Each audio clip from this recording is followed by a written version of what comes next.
हरे राम राम राम हरे हरे, हरे कृष्ण कृष्ण कृष्ण हरे हरे, हरे राम राम हरे हरे, हरे कृष्ण कृष्ण कृष्ण हरे हरे. पुंडलिक वरदे हरे विठ्ठल. श्री ज्ञानदेव तुकाराम माऊली ज्ञानेश्वर महाराज की जय.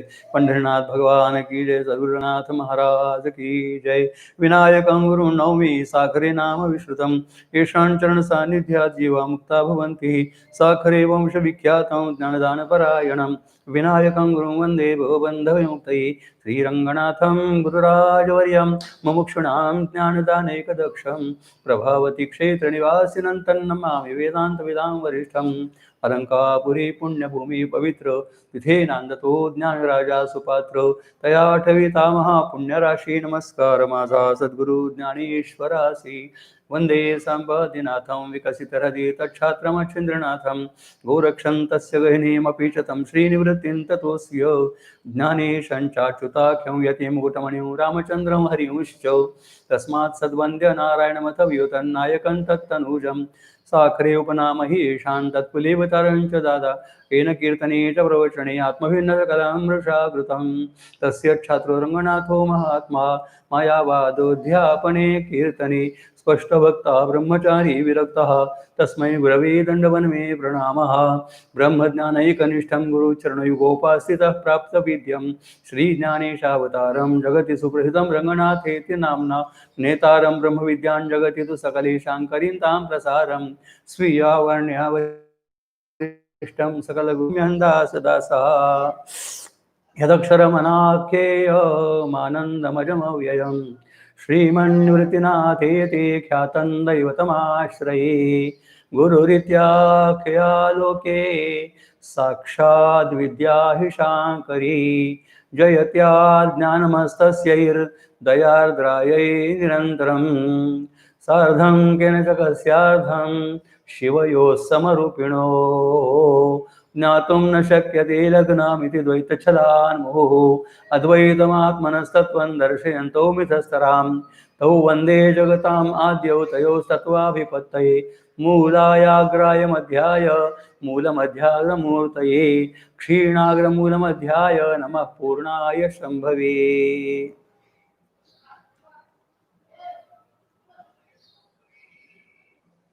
ऐशी निरुपाधिके जगाची जी जनके, ती वंदिली म्या मुळिके देवो देवी. आज प्रवचन आरंभ करण्यापूर्वी एक महत्त्वाची गोष्ट आपल्याला सांगणं इच्छितो. ती अशी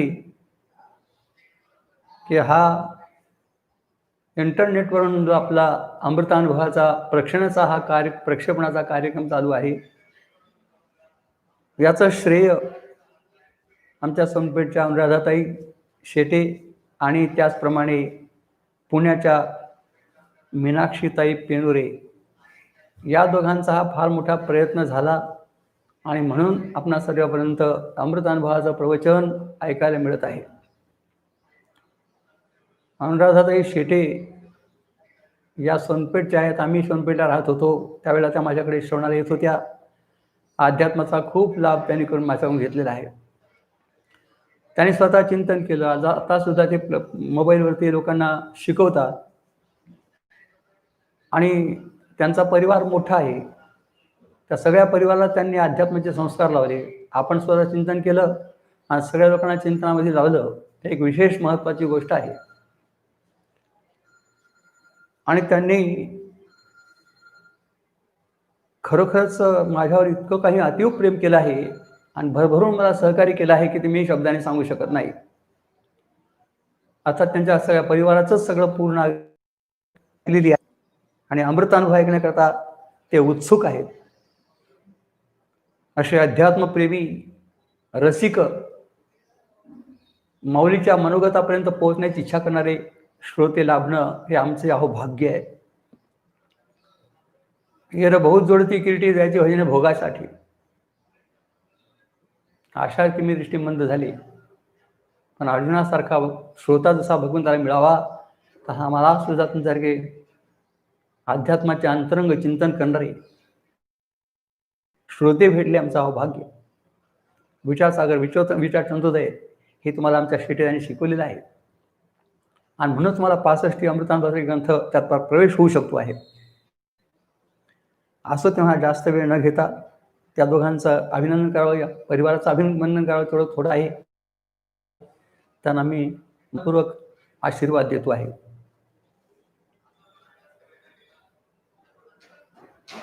आज सकाळी 1:30 वाजल्यापासून मला माऊली झोपू दिले नाही, 4:30 वाजेपर्यंत.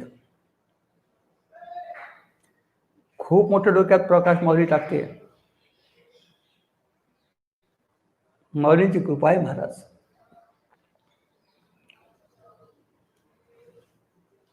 आयुष्य निरुपाधिके जगाची जे जनके ती वंदिनी म्या मुळके देवोदेवी. शब्दच इतके महत्वपूर्ण ज्ञानप्राणांचे आहेत आणि अमृत अनुभवाचे शब्द ऐकताना सूक्ष्म अंतकरणवृत्ती बुद्धीला केलं पाहिजे महाराज. आपल्या चालण्याचे काही प्रकार आहेत. गहू ज्वारी चालण्याची चाळणी वेगळी असते, त्याचं पीठ केल्यानंतर पीठ चालण्याची चाळणी वेगळी असते, आणि सोजी चालण्याची वेगळी चाळणी असते. गहू ज्वारी चालण्याकरता दाढी भरडी अशी ते चाळणी, परंतु त्यापेक्षा थोडी सूक्ष्म त्याचं पीठ काढण्याकरता असतं, आणि त्याच्या सोजी चाळायची मग त्याला फारच बारीक तार लागतात. अनुभवातले शब्द म्हणजे सोजी चाळणीसारखे फारच सूक्ष्मातिसूक्ष्म प्रकारचे आहे. आयुष्य निरुपाधिके जगाची जे जनके, हे प्रथम विज्ञान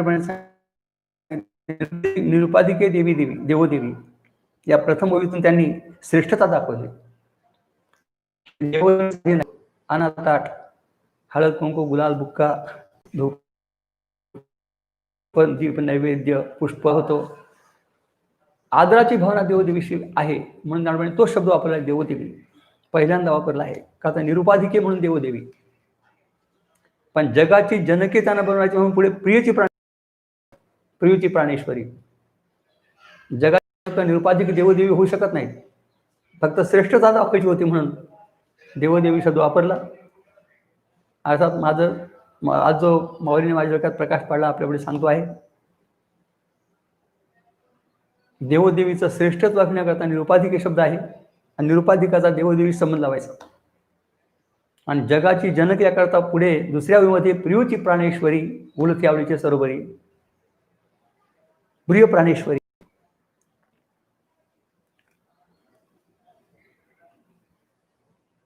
उलथे शब्द आहे. उलथी याचा अर्थ अव्यवहार्य होणं. मुळिके अव्यवहार्य, निरुपाधिके म्हणून श्रेष्ठत्व आहे. पण जगाची जनके म्हणून प्रिय प्राणेश्वरी हे शब्द फार उत्कृष्ट वापरले आहेत. नवरा बायको पती पत्नी हे शब्द फार अलीकडचे आहेत. त्यापेक्षा पतिप्राणा, प्राणप्रिया, प्राणनाथ, प्राणेश्वरी हे शब्द अतिशय प्रेमाचं अधिक्यत्व दाखवतं. अतिप्रेम इथे नारायणी प्रियची प्राणेश्वरी शब्द वापरला आहे.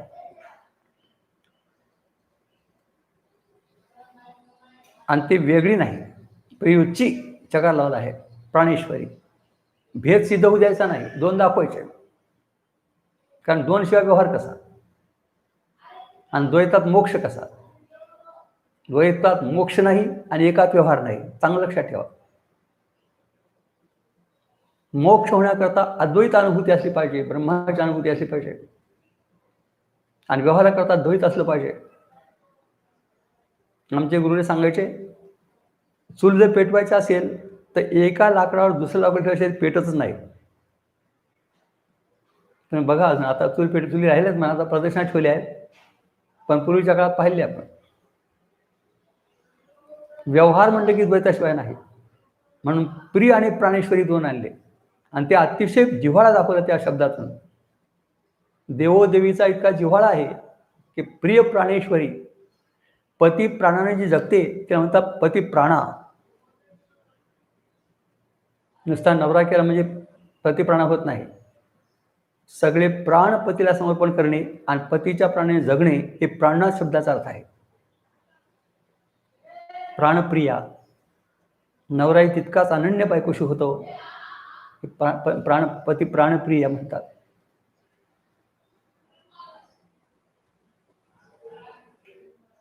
निरुपाधिके देवदेवी म्हटलं, त्या श्रेष्ठत्व दाखवलं. जगाचे जनके म्हणून प्रिय प्राणेश्वरी शब्द ठेवले, जगाचे जनक दाखवायचे म्हणून. उदाहरणार्थ मुलगी कुमारिका असते तेव्हा निरुपाधिक असते, मुलगा ब्रह्मचारी असतो तेव्हा निरुपाधिक असतो. पण लग्न केलं की उपाधी मागे लागते. आणि या दोघांचा संसार झाला मग तर पुष्कळच उपाध्या मागे लागतात. मग परमार्थाला वेळ राहत नाही. का पोतीला चला, नाही जमत नाही मला, उपाध्या मागे आहेत. महाराज लोकांच्या मागे उपाध्या, आश्चर्य वाटतं मला.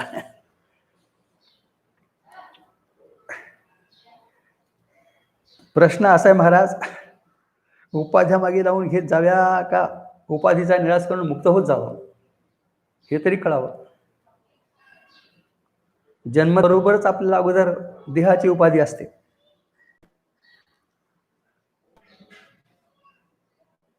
जन्मानंतर देह उपाधी मिळाली की तेच जड होते महाराज. आणि नंतर लग्नानंतर बायको मिळाली, आता बायको लग्नावरून घेतली, आता तर डोई जड झाली. उपाधीचा निराश करायचा का उपाध्या लावून घ्यायच्या, का उपाध्या अडकून पडायचं. बुद्धिमानाचा शहाणपणाचा परमार्थ आहे महाराज, भोळ्या माणसाचा नाही. फार मोठा विचार करा.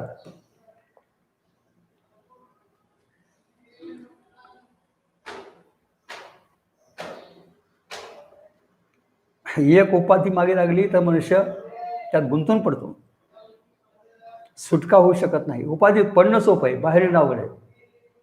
तुकोबराय सांगतात, सुटायाचा काही करीतो उपाय, तोही देखील पाय. जसा जसा मनुष्य सुटण्याचा प्रयत्न करतो अधिकच त्याचे पाय गुंतून पडतात. जवसाचं पेव माहिती आहे का? आता पूर्वी होते, आता नाही पेव राहिले, पण होते पहिले. जास्त जवस पिकलं तर त्या पेवामध्ये टाकायचं. मग ते पेवातलं जवस काढायचं असेल ना, तर ज्या माणसा आत त्या पेवा सोडायचं त्याच्या कमरेला सोल दोर लावूनच त्याला आतमध्ये सोडायचं, तर तो वरी नेता येणार नाही. ते जवस चोपडं असतं. जसं जसं तो त्या जवसातून बाहेर येण्याचा प्रयत्न करतो तसा तसा त्या पाय रेटा दिला की जास्त खाली खाली त्याचे पाय घुसतात, पण वर निघू शकत नाही. तसं हे जवसाचं पेव आहे. मनुष्य म्हणतो काय माझ्या मुलीचं लग्न झालं की आता मी सुटलंच म्हणतो, त्यात मस्त पंढरपूर येणार आहे, काही येत नाही. का तर आता अगोदर मुलीचंच करावं, आता जावया सगळं मुलीचं करावं लागतं. ती काही गप्प असते गप्पणा, मग पुन्हा नातू निर्माण होतो, मग त्यावर पण काही बसा बाळणपणा. कधी सुटका होणार?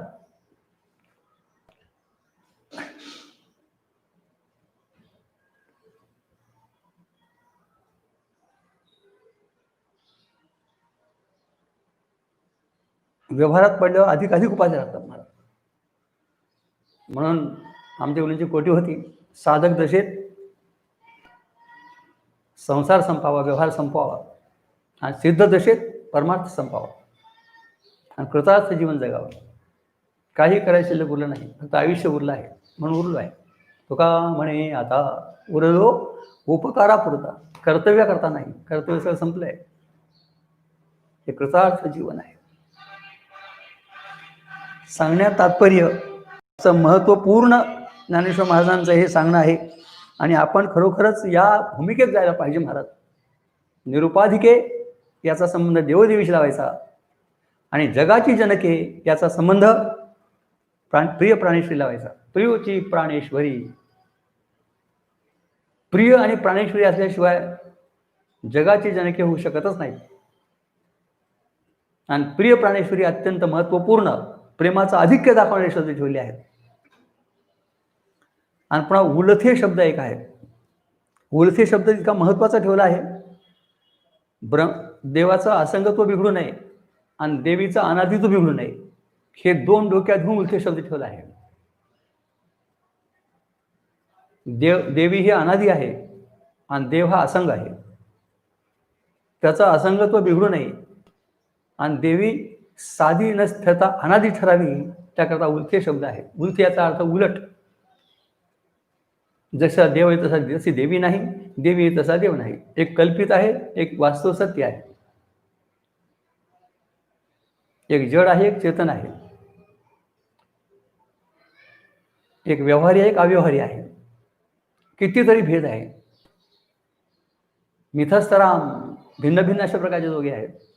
देवाचं स्वरूप देवीला नाही, देवी स्वरूप देवाला नाही. एक स्त्रीलिंग, एक पुल्लिंग. उलथे या शब्दामध्ये फारच रहस्य आहे. उत्पत्ती वेगळी आणि उलथे शब्दार्थ वेगळा. इथे उत्पत्ती नाही केली, प्रियच प्राणीस्वरूपाने बनला. 65 चला झाली आपली. दृश्यच कशाला म्हणतात? होय आपण या सन्मुख आपणाची जो, त्यानं दृश्याचे होणे. आपणच आपल्या समोर झाला त्याचं नाव समिती, ते दृश्य अशा प्रकारचं आहे. वेगळं सिद्ध होऊ दिलं नाही तिथे सुद्धा. तसं इथे ज्ञानोबा सांगतात प्रियूची प्राणेश्वरी उलथे. कारण दोघांचा अभेद आहे. माया तेची ब्रह्म, ब्रह्म तेची माया, अंग आणि छाया जया परी. अंग आणि छाया वेगळी का सांगा महाराज? तसं माया आणि ब्रह्म दिसायला तर दोन, पण असायला एक आहे. एक म्हणून एक म्हणता येत नाही, दोन तर सिद्ध होतच नाहीत. आपला द्वैत सिद्धांत नाही, अद्वितीय सिद्धांत आहे. आणि माझा तर असा निश्चय महाराज की ज्ञानोबांनी आपली ब्रह्मानुभूती उरपडे सांगत असताना केवळ एकच श्रुती पुढे ठेवली असली पाहिजे. एकमेव अद्वितीय ब्रह्म निहना नसती किंचन. ही श्रुती पुढे ठेवूनच त्यांनी आपला अनुभव सांगितला आहे. एकम एवम अद्वितीयम, 3 पद आहेत. स्वगत सजाती विजाती भेद रहित असा त्याचा अर्थ होतो. एकम स्वगत भेद नाही, एवम एवकारणे सजाती भेद नाही, आणि अद्वितीयम विजाती भेद नाही. इतकं सांगून श्रुती मला थांबली नाही. एकमेव अद्वितीयम ब्रह्म असं सांगून पुढे म्हटले निह नानास्ती किंचन इहनाम ब्रह्मणी किंचित नाना असती. नानात्व नाही, द्वैत नाही. हे आपल्या डोक्यात भेद शिरला आहे, चुकीची गोष्ट आहे. द्वैत नाही. तेव्हा ज्ञानेश्वर महाराजांनी उलथे शब्दातून प्रियच प्राणी स्वरूपाने उलथला म्हणजे व्यवहार्य अव्यवहार्याचा व्यवहार्य झाला. आवडीने झाला. का झाला? आवड. इच्छा संकल्प हे जीवाचे धर्म आहेत, अंतकरणाचे धर्म आहेत. काम संकल्प विचिकित्सा श्रद्धा अश्रद्धा धृती अधृती हे सर्व मनयोग म्हटलं आहे. हे मनाचे धर्म आहेत. ईश्वर ब्रह्मामध्ये मन नाही, त्यामुळे संकल्प इच्छा हे मानणं बरोबर नाही. म्हणून ज्ञानोबांनी बिनचूक शब्द ठेवला आवड.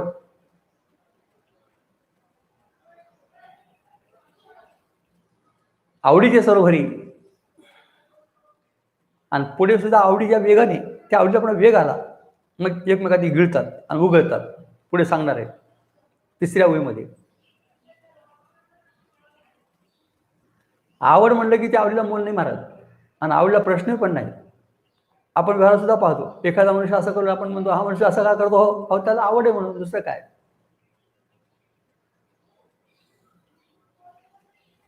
प्रियोची प्राणेश्वरी उलथे. का उलथे? आवडीचे सरोवरी. कसं गोड ज्ञानोबांचं लिहिणे महाराज, आणि किती त्यात भाव भरलाय. बाबा बाबा का म्हणे नेणो युक्तीची या खोली म्हणून ठेवली पायी डोई. नुसतं पाय डोकं ठेवा महाराज माऊलीच्या.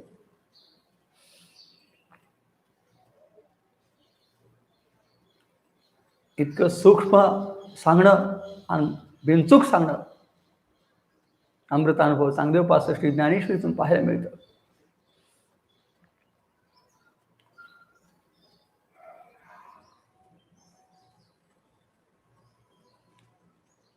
आवडीच्या भरी पडून प्रियच प्राणीप्रमाणे उलथला आहे. शब्दात सुद्धा भेद होऊ देत नाही, तर स्वरूपात कुठला भेद? डोक्यातून भेद काढून टाकावं हे ऐकून.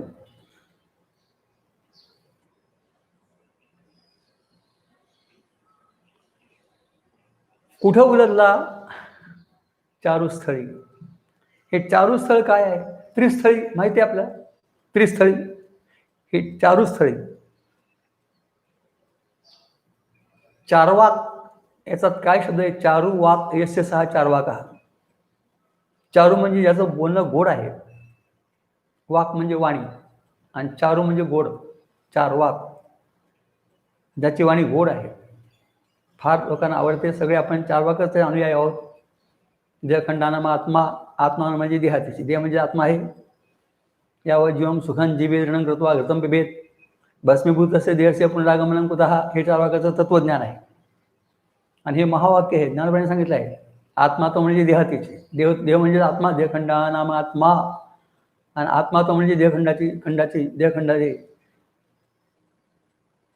हे महावाक्य आहे त्याचं. देहच आत्मा आहे. म्हणजे देहाला खूप सजवायचं, वेगवेगळ्या दागदागिने घालायचे, सुशोभित करायचं, खायला प्यायला खूप पक्वान्न खात जावे. का तो म्हणतो एकदा देह घ्या, पुन्हा कोण पाहिलंय? भस्मीभूत पुनरागमनं कुतः, आपण कोण येतोय काय नाही. हे चारवाकाचं मत आहे. चारवाक यातला चारू हा शब्द इथे ज्ञानोबाने घेतला असावा, म्हणून चारुस्थळी. स्थळ म्हणजे ठिकाण. कोणत्या ठिकाणी? हे प्रिय प्राणेश्वर वत्सला त्याचं स्पष्टीकरण केलं. चारुस्थळी. ब्रह्मशब्द वापरला नाही, आत्माशब्द उच्चारला नाही.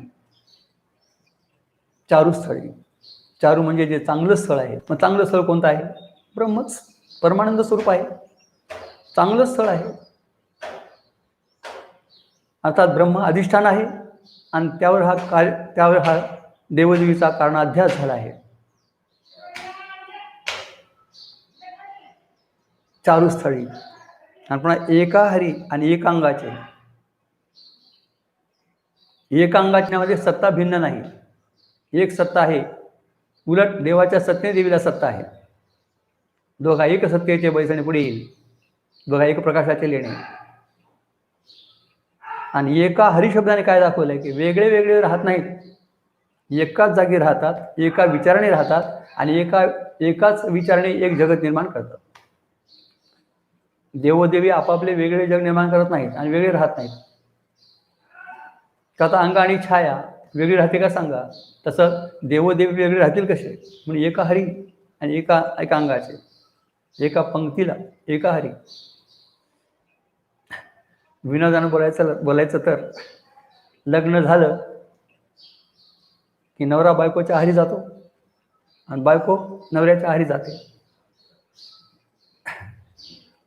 बहुतेक बायको नवऱ्याच्या आहारी जाते की नाही माहीत नाही, पण नवरा निश्चित बायकोच्या आहारी जातो. तो म्हणशील तसं. याचा अर्थ काय? तिच्या आहारी जाणं. आई घरात असली तरी बाहेरून आता हा म्हणतो ती कुठे गेली, याचा अर्थ तिच्या आहारी जाणं. ते म्हणजे आई म्हणते, आई मी आहे ना, ती कुठे गेली सांग, आहारी जाणं. विनोदाने सांगतो बरं का, असा अर्थ तिथे नाही बरं का, ते सांगितलं आपलं विनोदाने.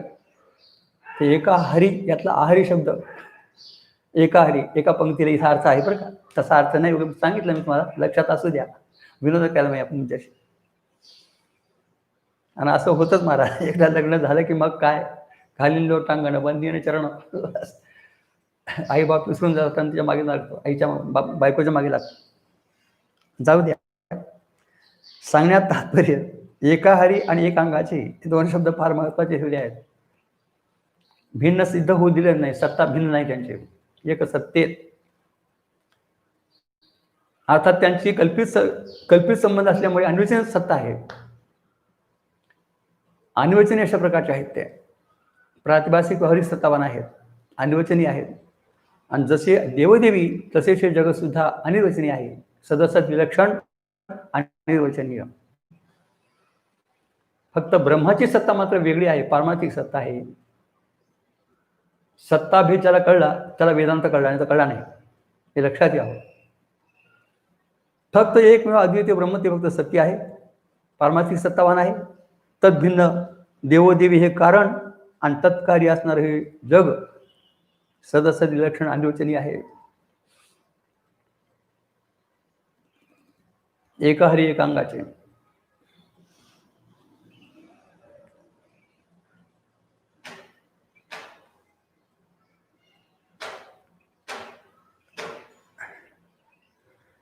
तेव्हा ज्ञानोबा सांगतात,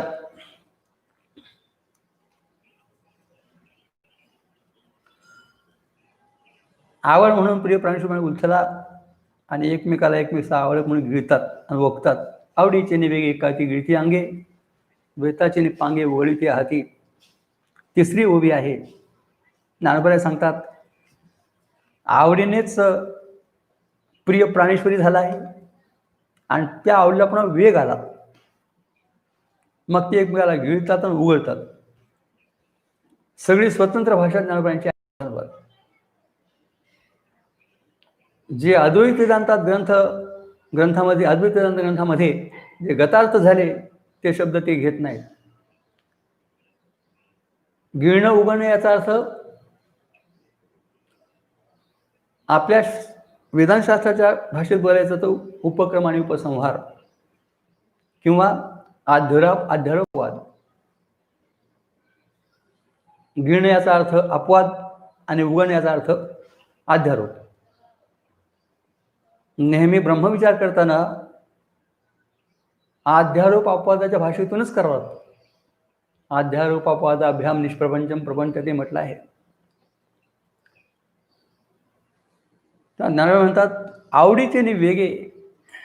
एकदा आवड निर्माण झाली की ती आवडीचा वेग निर्माण होतो. जसं नदीला पाणी असतं, त्याचा वाहन असतं, पण पूर आल्यानंतर मग वेग असतो पाण्याचा. तसं यांच्या दोघांच्या आवडीच्या वेगाने ते काय करतात, एकमेकाला गिळतात आणि ओकतात. जसं मनुष्य जेवायला बसला तर अन्न गिळतो, अपचन झालं तो ओकतो. तसं द्वैताचा उणेपणा वाटला की हे ओकतात.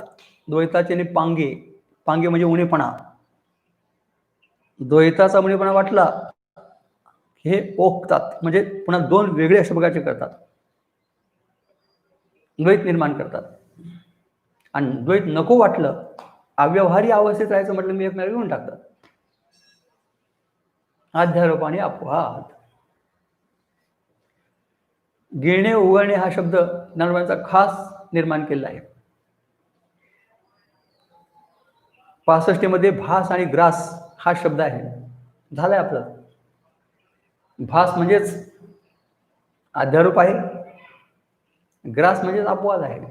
इथे गिळणे म्हणजे अपवाद आहे आणि ओकण्याचा अर्थ अध्यारोप.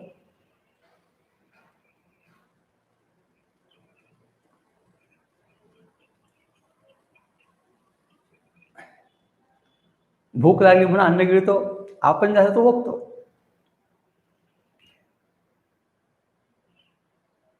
लग्न झाल्यानंतर सुद्धा नवरा बायकोमध्ये गिळणं आणि उघडणं असतं.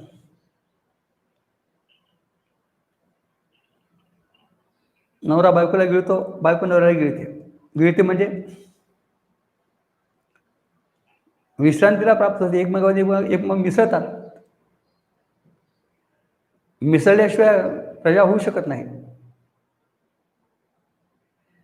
आणि त्यांना सुखही मिळत नाही. तुम्ही विचार करा, लग्न करण्याच्या अगोदर मुलगा नवरा जो असतो तो सुखीच असतो, मुलगी नवरीनुसार सुखीच असते. मग दोघांचं लग्न काय करायचं? सुखाच्या व्यवहाराकडे.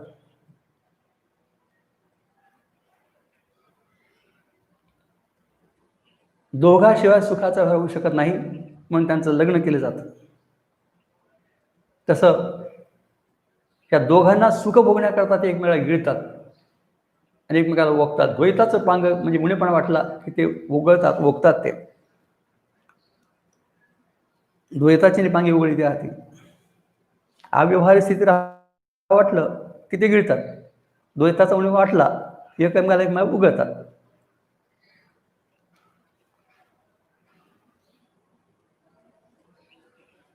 एखाद्या माणसाने वयाच्या 60 वर्षापर्यंत पती पत्नीने संसार करून सुद्धा जर मूल न झालं तर त्यांना उणीव वाटते. तसं प्रिय प्राणेश्वरी यांना जग निर्माण नाही केलं तर ती उणीव वाटते, म्हणून ते एकमेकाला उघडतात आणि जग निर्मिती करतात.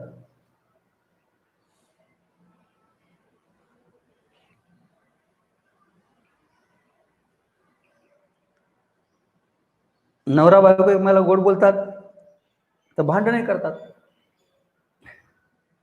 तसं ओकतात आणि घेऊन टाकतात. ही त्यांची एक लीला आहे, गिळण्याची उगळण्याची. इकडे आवड आहे आणि नवरा बायको अनुकूल प्रतिकूलता आहे.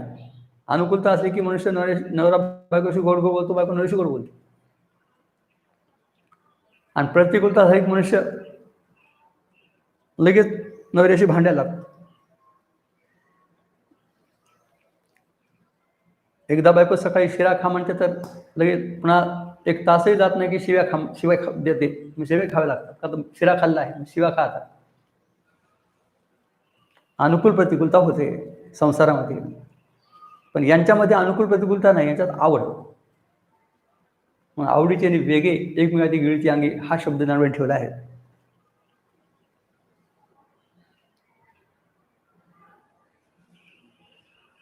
द्वैताचे पांगे उघडे ते हाती. आता द्वैताचा उणीपणा वाटला की ते मग ते दोन एकमेकाला ओकतात, व्यवहाराला सुरुवात होते. आता हे गिळणं उघडणं कशा स्वरूपाचं आहे ह्याचा थोडा विचार सांगायचा आहे. गिळण्या उघडण्याचं स्वरूप आहे ते वेगळ्या वेगळ्या स्वरूपाचं आहे. समष्टीचं गिळणं आणि व्यष्टीचं गिळणं, समष्टीचं उघडणं आणि समष्टीचं गिळणं थोडं अवघड जाईल, पण आमच्या गुरुनाने सांगितलंय ते मी सांगतो तुम्हाला. तुम्ही ग्रंथात ते पाहू शकता. आता ते गिळणं उघडणं जे आहे तर यामध्ये अव्यवहार्याचा व्यवहारी होणं आणि पुन्हा व्यवहार्याचा अव्यवहार होणं हेच महत्वाचं लक्षात ठेवायचं. पहिलं सोपं सगळ्यांना करण्यासाठी. गिळलं की अव्यवहारी होतात, उघडलं की व्यवहारी होतात.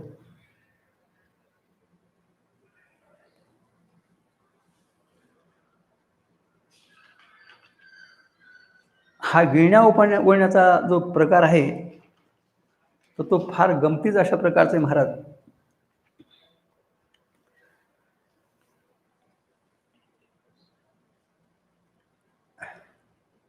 प्रकृतीने पुरुषाला गिळणं म्हणजे तिचे विशेष रूपावर आवरण घालणं आणि प्रकृतीने पुरुषाला उघडणं म्हणजे अव्यवहार्याचा व्यवहार करणं. हे समष्टी स्वरूपामध्ये आहे. पुन्हा सांगतो एकदा, प्रकृतीने पुरुषाला गिळणं म्हणजे त्याचं विशेष स्वरूपावर आवरण घालणं, झाकण घालणं. आणि प्रकृतीने पुरुषाला उघडणं म्हणजे अव्यवहाराचा व्यवहार करणं. कळलं? आता पुरुषाने प्रकृतीला उघडणं म्हणजे तिला जगनिर्मितीला सत्ता स्फूर्ती देणं आणि पुरुषाने प्रकृतीला गिळणं म्हणजे जगासह प्रकृतीचा अत्यंत अभाव होणं. अवघड जाईल थोडं, पण थोडा विचार करा, पुन्हा पुन्हा ऐका म्हणजे तुम्हाला काय लक्षात येईल.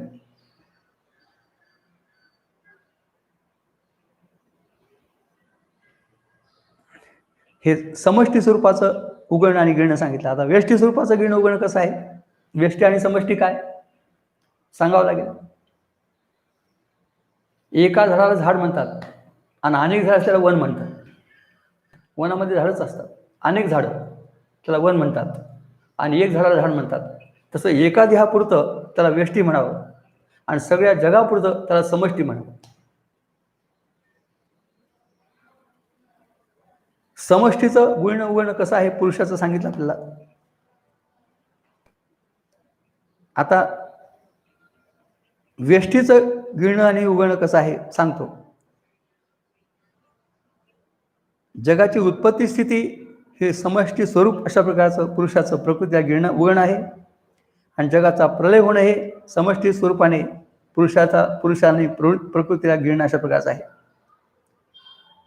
प्रकृतीने पुरुषाला गिळणं, पुरुषाने पुन्हा प्रकृतीला गिळणं. प्रकृतीने पुरुषाला उघडणं आणि प्रकृतीने पुरुषाने पुन्हा प्रकृतीला उघडणं, असं दोघांचा लावायचा संबंध. प्रकृती पुरुषाला उघडते आणि प्रकृती पुरुषाला गिळते. पुरुष प्रकृतीला उघडतो आणि पुरुष प्रकृतीला गिळतो. आणि यातला महत्वाचा मुद्दा लक्षात ठेवायचा की अव्यवहारी आणि व्यवहारी होणं. आणि विशेषतः एकदा आवृत होत करते तेव्हा ती गिळते पुरुषाला, आणि जेव्हा जग निर्माण होते तेव्हा ती उघडते, म्हणजे व्यवहार अव्यवहाराचं व्यवहार्य करते. तसंच आता व्यष्टीचं सुद्धा अशा प्रकारचं गिळणं उघडणं आहे. जीवाला जागृत स्वप्नावस्था प्राप्त होते, हे व्यष्टी स्वरूपाने पुरुषाने प्रकृतीला उघडणं आहे.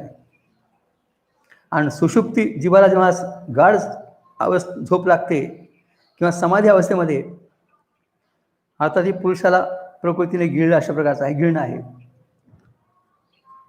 सारांश अधिष्ठानाचे अज्ञानामध्ये उघडणं आहे आणि अधिष्ठान ज्ञानामध्ये गिळणं आहे.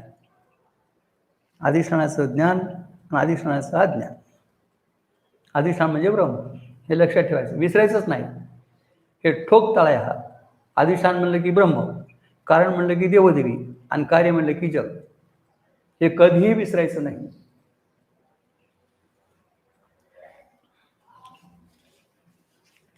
असा हा गिळण्याचा उघडण्याचा प्रकार ज्ञानोबांनी सांगितला आहे. मी थोडं संकोच करून सांगतो आहे. सगळ्यांना ही भाषा कळेल ना कळेल, मला स्वतःला संशय येतो आहे. नवीन ऐकण्या माणसाला खरंच हे अमृतानुभव ग्रंथ हे शिखर ग्रंथ अशा प्रकारचा असल्यामुळे थोडं अवघडच जातो. म्हणून मी थोडक्यात मला कळेल त्या भाषेत सांगतो आहे. पुढे ज्ञानोबा सांगतात, जे एकच नव्हे एकच रे, दोघा दो पण नाही पुरे, काही नेणो साकारी स्वरूपी ये. आता हे दोघे अनिर्वचनीय आहेत. प्रिय प्राणेश्वरी हे याच्यामध्ये एक सत्य आणि एक अनिर्वचनीय अशा प्रकारचं आहे. देवी अनिर्वचनीय आहे आणि देव हा सत्य आहे. सत्य तू विठ्ठला.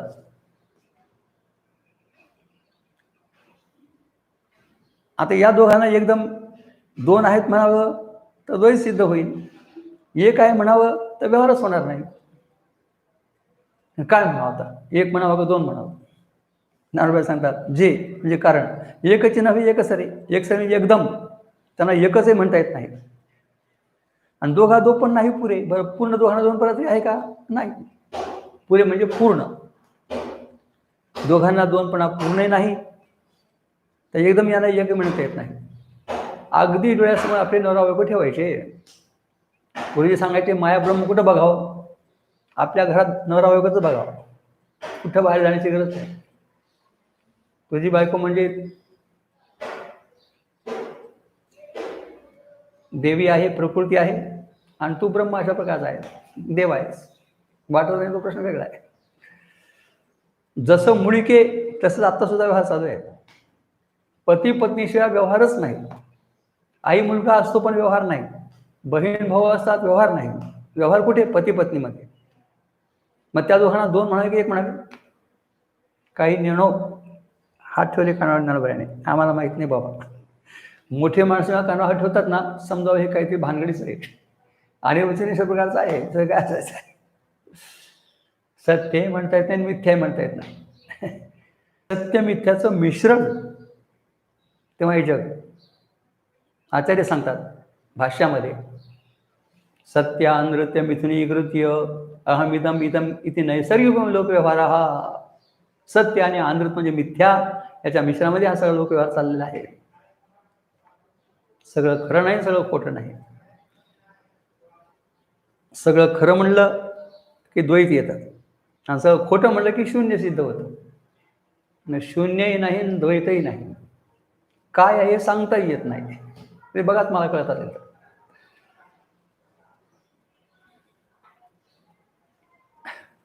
आमचे गुरुजी सांगत होते, एकदा विनायक महाराज साखरे दादा आणि गुरुजी रंगनाथ महाराज हे दोघे रेल्वे प्रवास करून हिंगोली स्टेशनला उतरले रेल्वेने. रात्रीची वेळ होती. त्या एका फ्लॅटवर एका बाकड्यावर ते बसले तिथे प्लॅटफॉर्मवर, आणि त्याच्या अगोदरच एक जोडपद्ध बसले होते त्या बाकड्यावर. गाडी रेल्वे निघून गेल्यानंतर एक पोलीस आला. त्याने त्या जोडप्याला विचारलं, ही तुमची कोण आहे? तुम्हाला माझी बायको नाही. तुम्हाला माझी आई नाही. माझी बहीण नाही, माझी मुलगी नाही, मग कोण आहे? मग कोण आहे? त्याला कोण आहे का आता? जी आई नाही, बहीण नाही, मुलगी नाही, मावशी नाही, मामी नाही, चुलती नाही, मग ती कोण असते? विचारायचं काय कारण? आता बायकोच कळत नाही का? न कळता न सांगता कळायचं का कळून सांगितल्यानंतर कळायचं? तसं आम्ही काय सांगायचं? तुम्ही आम्हाला बोलकं केलंय गुरुजी सांगायचे, आम्हाला बोलायची इच्छा नाही. हे नेटवर लावून बोलायचे आमचे काबळ पाय आले. ब्रह्मासंबंधी बोलता येत नाही म्हणून बोलायचं नाही, जग नाही म्हणजे जगासंबंधी बोलायचं नाही. मग बोलायचं कशा करता? तुमच्या शंका, तुमचं समाधान करण्याकरता, तुम्हाला तुमच्या स्वरूपाची ओळख करून देण्याकरता हे बोलणं आहे. आणि ते सुद्धा बोली अरूपाचे रूप दावी ज्ञानोबा म्हणतात. म्हणून ज्ञानेश्वरीची ओळी फार डोळ्यासमोर राहते माझ्या. म्हणून साधका तू माऊली, पिके सारसो तुझी या पाऊली, या कारणे मी सावली असंडी तुझी. पिके सारसो तुझी या पाऊली, म्हणून ते साधका तू माऊली. सगळ्या साधकांची माऊली ही माऊली आहे, जगन माऊली आहे. आणि त्यांच्या कृपेनंच आपण हे सगळं बोलू शकतो, विचार करू शकतो. ते डोक्यात प्रकाश टाकतात. आपण काय सांगणार? या कारणे मी सावली असंडी तुझी, माझं हृदयी सद्गुरू, जेणे त्याचा संसार करू, विशेष अत्यादुर विवेकावरी. तेव्हा पती पत्नी दिसायला दोन असतात पण असायला एकच असतात, हे लक्षात यावं महाराज. तसं हे प्रिय प्राणेश्वरी दिसायला दोन पण असायला मात्र एक आहेत, वेगळे कोणत्याही प्रकारचे नाहीत. पण यांना एकही म्हणता येत नाही आणि पूर्ण दोनही म्हणता येत नाही.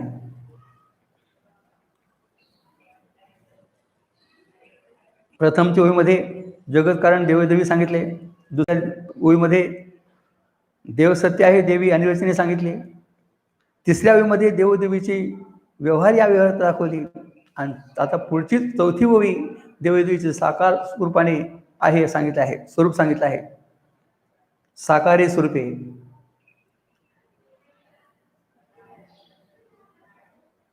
जगदंतपाती प्रत्येक पदार्थामध्ये नामरूपाच्या देवी साकार झाली आहे, आणि जगदंतपाती प्रत्येक पदार्थामध्ये अस्थिभाती स्वरूपाने देव साकार झालेला आहे. सत्ता स्फूर्ती या रूपाने देव साकार झाला आहे, आणि नामरूपाच्या रूपाने देवी साकार झाली आहे, साकार झाली आहे. आपण त्याला देवदेव ओळखत नाहीत हा प्रश्न वेगळा, आपल्याला माहीत नाही. जीवाला स्वातंत्र्य आहे पण त्याच्या मागे अज्ञान आहे. ईश्वर जरी त्याला माया उपाधी असली तरी अज्ञान नाही, नित्यमुक्त आहे, सर्वतंत्र स्वतंत्र आहे. तो आपल्या स्वरूपाला ओळखतो आहे, माझं मूळ स्वरूप ब्रह्म आहे, ओळखतो. आपण ओळखत नाही. आवडीने झाला तो ईश्वर आणि नकळून झाला तो जीव, आणि त्या जीवाला मात्र खूप मोठी न कळण्यामुळे फजिती पत्करावी लागते. जन्मनाचे धक्के सहन करावे लागतात, तरी दुःख भोगावं लागतं. आपला जीव पण आपण घालून टाकावा महाराज. जगात वाईट काय? जीवदशा ही अवदशा वाईट अशा प्रकारची आहे. नाना तऱ्हेचे दुःख आपल्याला भोगावे लागतात आणि जन्माचा फेरा फिरावा लागतो. ज्ञानोबा सांगतात ह्या 4 ओव्या खूप महत्त्वाच्या अशा प्रकारच्या आहेत महाराज. ही चौथी ओवी आहे, जे एकच नव्हे एकच रे, एकदम एकही म्हणता येत नाही आणि दोघाला दोन प्राण पूर्ण नाही. काही नेणो तिथे थांबायचं. माहीत नाही बाबा, नारायणबाबा संबंधी काही बोलता येत नाही, त्यांचं त्यांना माहीत काय असेल. तसे जगत कारण असणारे देवोदेवी प्रिय प्राणेश्वरी यांचं सगळे यांनाच लखलाप काही कळणार नाही आपल्याला. ज्ञानोबाने हे पहिल्या प्रकरणात उघड करून सांगितले म्हणून काहीतरी कळतं आपल्याला. काय कळलं असतं? काही नाही.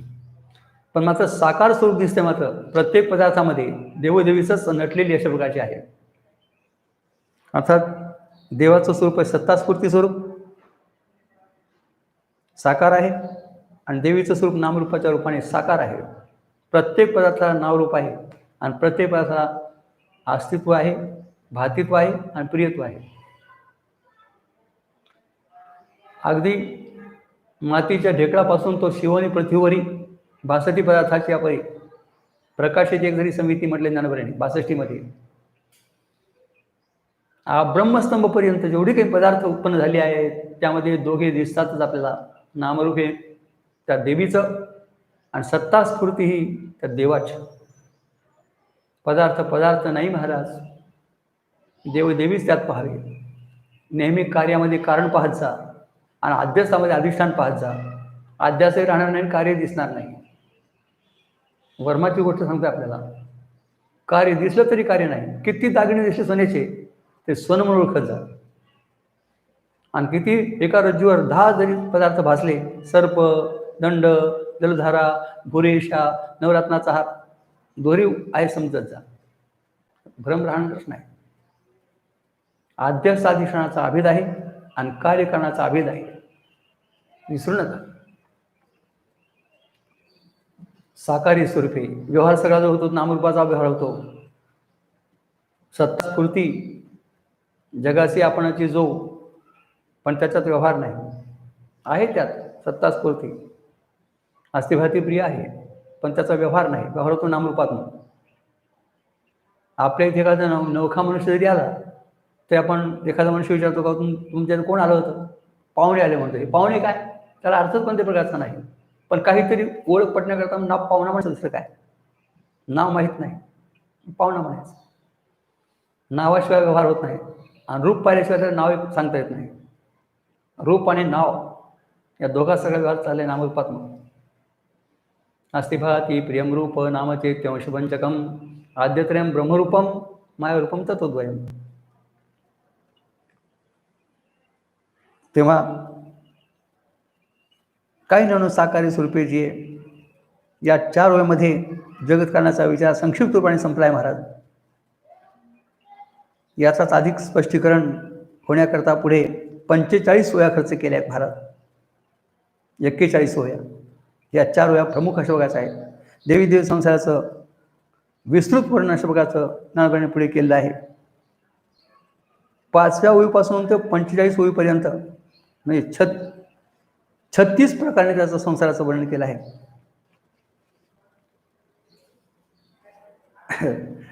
ज्ञानोबरांना संसार नाही, पण काय संसारी माणसांना जे संसाराचं स्वरूप करणार नाही ते ज्ञानोबरांना सर्व ज्ञान त्यांना सर्व माहिती आहे आणि ते सांगतातही. यांचा कसा संसार चालला आहे 36 प्रकार सांगितले ज्ञानोबरांनी. फार अप्रतिम अशा प्रकारचे ते 36 प्रकार आहेत. 45 ओळीपर्यंत ऐकण्यासारखे महाराज हे बरं का.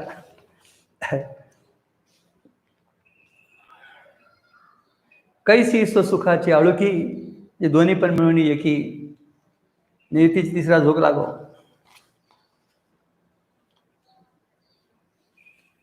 जगत कारण शिवशक्तीचा संसाराची रेखाटणी ज्ञानोबरांनी करून दाखवली आहे. कैसी सुखाची आळुकी. आळुकी म्हणजे आवडच. या दोघांना आपलं स्वतःचं सुख भोगण्याची अशी काय हौस मिळाली इच्छा आहे, भोगण्याची इच्छा आहे. म्हणून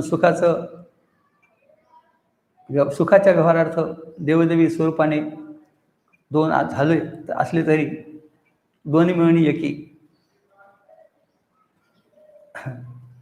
द्वैतात सुद्धा अद्वैत आहे, व्यवहारात सुद्धा अव्यवहारी आहे, हे कळत जावं. कळणं अवघड जाईल. म्हणून गुरुजी सांगायचे अज्ञानी पुरुषाला एकच दृष्टी आहे, अज्ञानी पुरुषाला 2 दृष्टी आहेत. व्यवहाराची दृष्टी ही व्यवहाराकरता जरी असली तरी अव्यवहार्यता जी आहे तर ती आपल्या आत्मस्वरूपातून ब्रह्माकडून आहे, ती दृष्टी असली पाहिजे. देह इंद्रिय मन बुद्धी बाळगून व्यवहार आहे, पण आत्मस्वरूपाकडून विचार करता अव्यवहार्यताच आहे. व्यवहार होताना सुद्धा व्यवहारी आहे. आपण दोघांचं मिश्रण करतो, एक करतो. आपण डोळा पाहतो, मी पाहतो म्हणतो. तुम्ही पाहता का? डोळा पाहतो का तुम्ही पाहता? मग कसे म्हणता मी पाहतो? पण डोळ्यानं आम्ही वेगळे, कळतो कुठं आहे मला हे? पाय चालतात, मी चालतो म्हणतो, ते मी त्यात गुमी घुसरता, मी म्हणजे आत्मा ब्रह्म, मी जीव म्हणतो. तुझा मी पण त्या जीवात घुसरतो कशाला? तू आत्मा ब्रह्म आहेस, विसरतो. जया विसराच्या दिवशी प्रसिद्धी का जीव ऐशी ज्ञानोबा म्हणतात. तेव्हा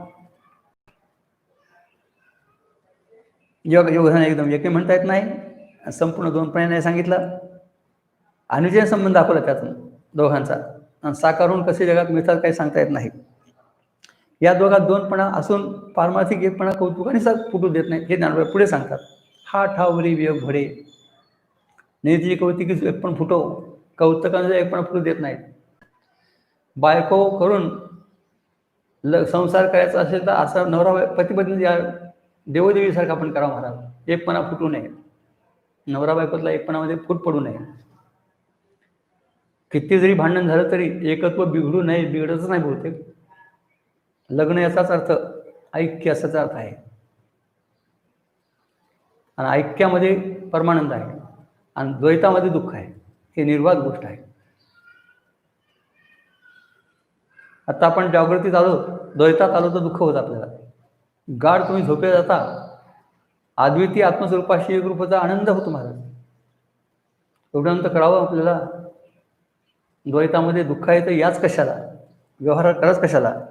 आणि जर अद्वैतामध्ये सुख आहे, अद्वैतात परमानंद आहे, अर्थात सुषुप्तीतला आनंद हा आवृत आनंद आहे, पण जीवनमुक्त ज्ञानी पुरुषाला ज्ञात आनंद आहे. त्याला कळतं हा माझा आनंद आत्मस्वरूपाचा आनंद आहे. म्हणून 2 दृष्ट्या असतात.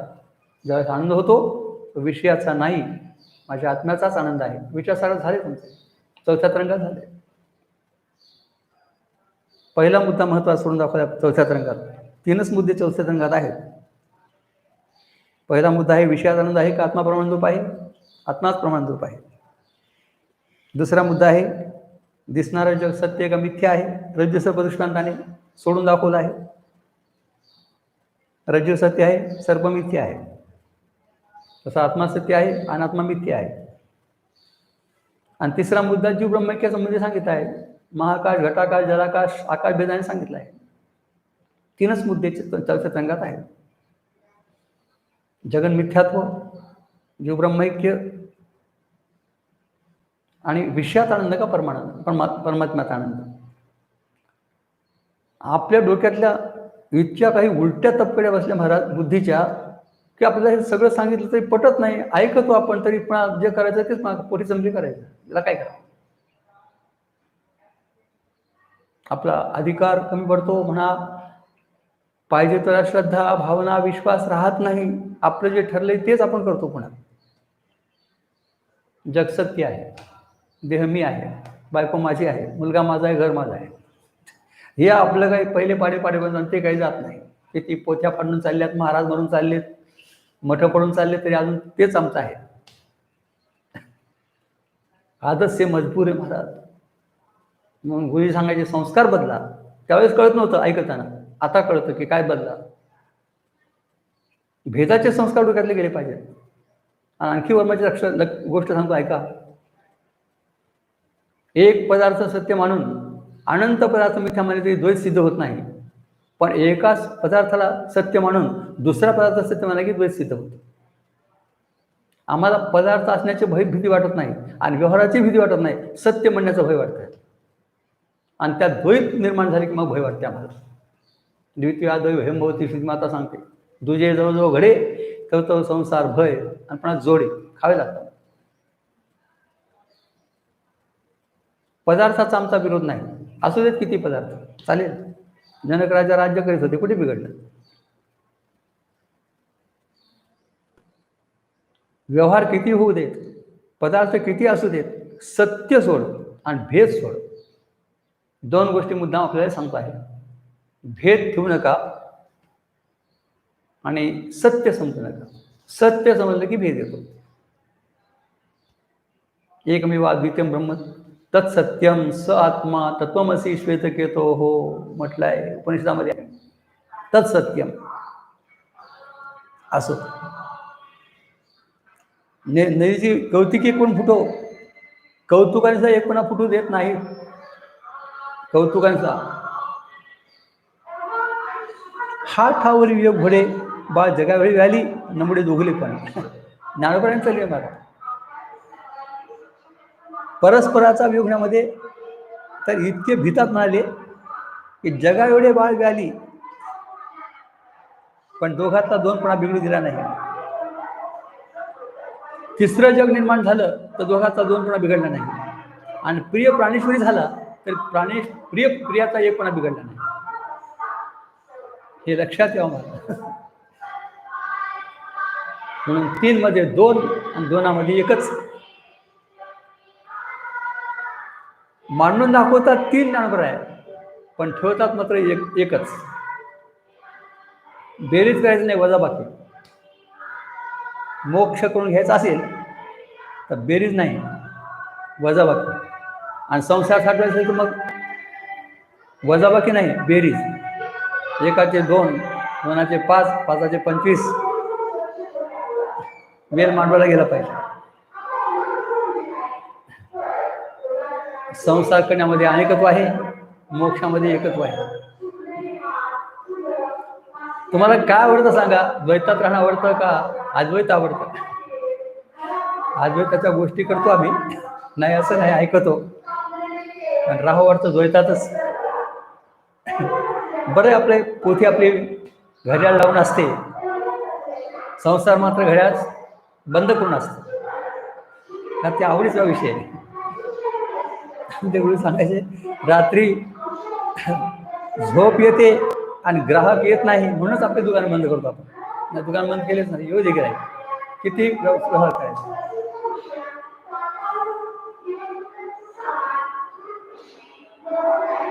बेरीज म्हणजे संसार आणि वजाबाकी म्हणजे मोक्ष.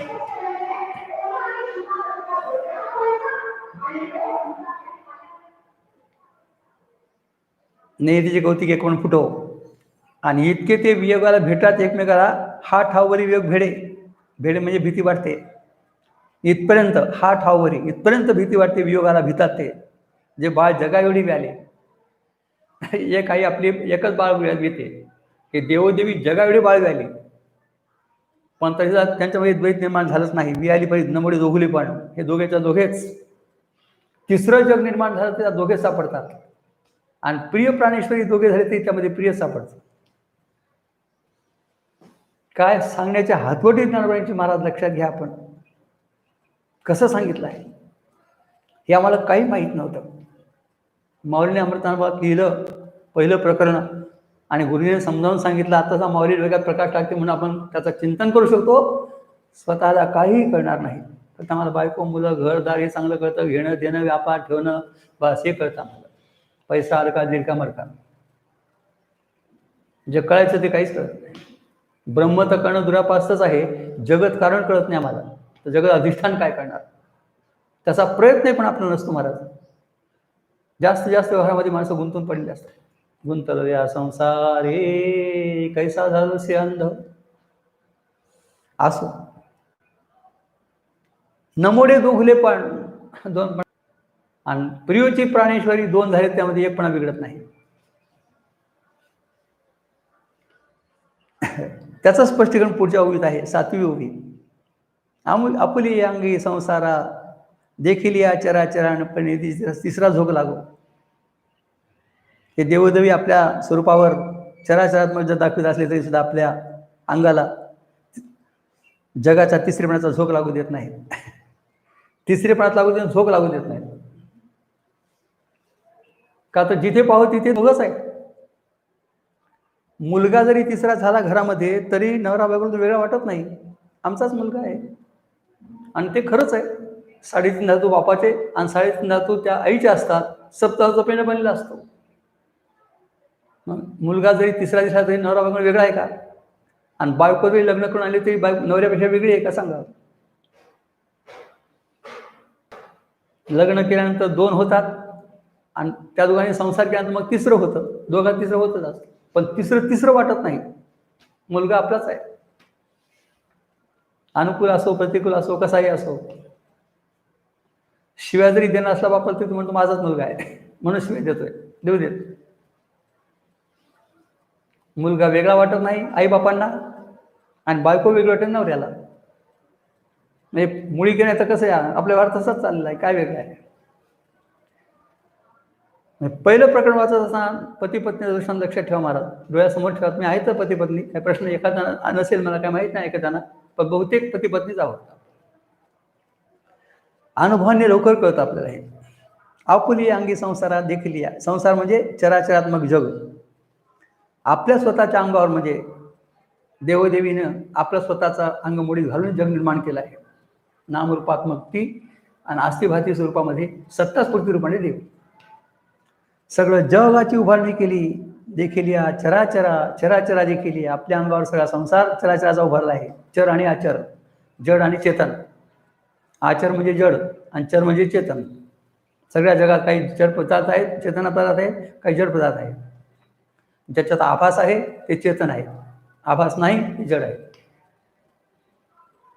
वृक्ष, दगड हे सगळे जड आहे, आभास नाही. पशु पक्षी, तुम्ही आम्ही चेतन आहोत का, तर आपल्याला आभास आहे. त्याच्यात आभास आहे ते चेतन, जड ते चर अशा प्रकारचं आहे. त्यात आभास नाही ते आचर, जड अशा प्रकारचे आहे. सगळा चराचरात्मक संसार हा कोणी उभा केला आहे? आपल्या अंगावर देवदेवीने उभा केला आहे, वेगळा नाही. काय लिहिण्याच्या हातवरी, आपुली या अंगी संसारा, आपुली या अंगी. कुंभार मातीचा घट करतो, पण तो माती वेगळी असते, तो वेगळा असतो. इथे तसं नाही सांगायचं. आपल्याच अंगावर प्रियूची प्राणेश्वरी, प्राणेश्वरी वेगळी सिद्धी दिली नाही, प्रियूची प्राणेश्वरी. आता तिसरं जग झालं तरी दोघांच्याच अंगावर हे सगळं आहे. तिसरा झोक लागू देत नाही. ती तिसरा झोक लागो. जया एक सत्तेचे बैसणे, दोघा एका प्रकाशाचे रेणे, अनादी एकपणे नांदती दोघे. 8वी ओवी आहे. ज्ञानोबा म्हणतात,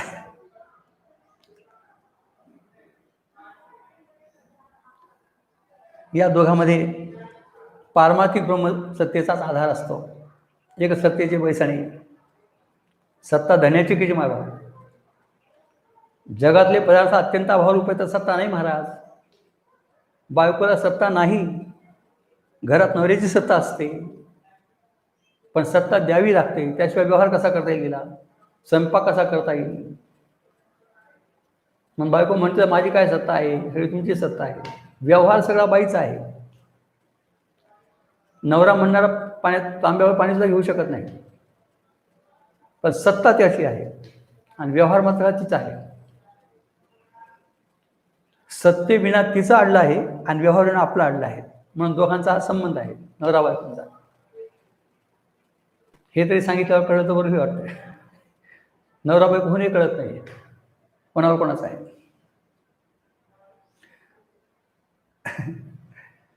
एक सत्तेचे बैसणे, एका प्रकाशाचे लेणे. ज्ञानोबांचं सगळं एकत्वाकडे सगळा कल आहे आणि आमचा द्वैताकडे सगळा कल आहे. जमीन आसमानचा अंतर आहे महाराज. एका माणसाला रोग झाला, तो वैद्याकडे गेला. त्याने सांगितलं, अरे तू कुठे गेला होतास? म्हणजे सगळ्या वैद्याकडे जाऊन आलो, सगळी दवाखाने पाल घालली, मला काही गुण आला नाही. तुम्हाला माझ्याकडे आता तू आलास ना, बघ तुला थोडंसं औषध देतो, माझं औषध घे, जमीन आसमानचं अंतर होईल. तो बोलून गेला आणि खरंच जमीन आसमानचा अंतर झाला. म्हणजे काय, जमीन होता तो अंतर आसमानात गेला, मेलाच तो औषध घेतल्यावर. जमीन आसमानचं अंतर झालं. तसं ज्ञानोबांचं आपलं कसं आहे, त्यांचं असं एकत्वाकडे कल बघा तुम्ही. एका सत्तेचे बैसणे, एका प्रकाशाचे लेणे. आपलं एक आहे का? नाही. आपल्याला अनेक आवडतं. आपल्याला जेवणा नुसती भाकरी असं चालत नाही. त्याला वरण पाहिजे, त्याला काहीतरी तिखट पाहिजे, त्याला मीठ पाहिजे, अमुक पाहिजे, तमुक पाहिजे. बापा ते खूपच आहे. एकावर समाधानच नाही आपल्याला, अनेक पाहिजे. एक सत्तेचे बैसणे, सत्ता आणि प्रकाश सगळ्या जगात त्याचाच आहे, अधिष्ठान ब्रह्माचा. महाराज गल्लत इथे झाली महाराज. हे अध्यस्त पदार्थ अधिष्ठान भासतात, त्या अधिष्ठानाचं सत्यत्व त्यात भासतं आणि त्याचं ज्ञान त्यात येतं. घटज्ञान पटज्ञान, घटज्ञान नाही वेड्या, ब्रह्मज्ञान स्वरूप आहे. घट सत्य नाही वेड्या. घटात सत्य ते ब्रह्माचं सत्यत्व आहे. घट सत्य का घटात सत्य, जग सत्य का जगात सत्य. ही भाषा करणं अवघड आमचं गुरूंचे शब्द आहेत. जग सत्य नाही, जगात सत्य आहे. म्हणजे जगात ज्याची व्याप्ती ते सत्य आहे. आपण जगत सत्य समजतो, जगातल्या पदार्थाचे ज्ञान समजतो आपण. दोघा एका सत्तेचे बैसणे, एका प्रकाशाचे लेणे. हे दोघे कोण आता विसरायचं नाही, नाव घ्यायचं काय कारण आहे आता. प्रिय प्राणेश्वरी, देवोदेवी, शिवशक्ती, प्रकृती पुरुष, शंभू, शिवशिवा, शंभू शांभवी असे शब्द ज्ञानोबांनी दिले आहेत.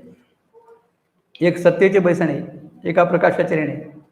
लेणे म्हणजे अलंकार, ज्ञानाचा अलंकार दाखवत आहे. प्रकाश म्हणजे इथं ज्ञान. संत वाङ्मय जिथे प्रकाश शब्द येतो तो भौतिक प्रकाश घ्यायचा नाही. सूर्यचंद्राचा भौतिक प्रकाश आहे आणि हा ज्ञान प्रकाश दाखवायचा आहे. प्रकाश हा ज्ञान शब्द अर्थामध्ये आहे. आता ज्ञानही एकच आहे, ब्रह्माचंच. आणि सत्ता म्हणजे सत्यत्व, हे सुद्धा एका ब्रह्माचंच प्रकाश आहे. बघा, एका सत्तेचे लेणे, एका प्रकाशाचे लेणे.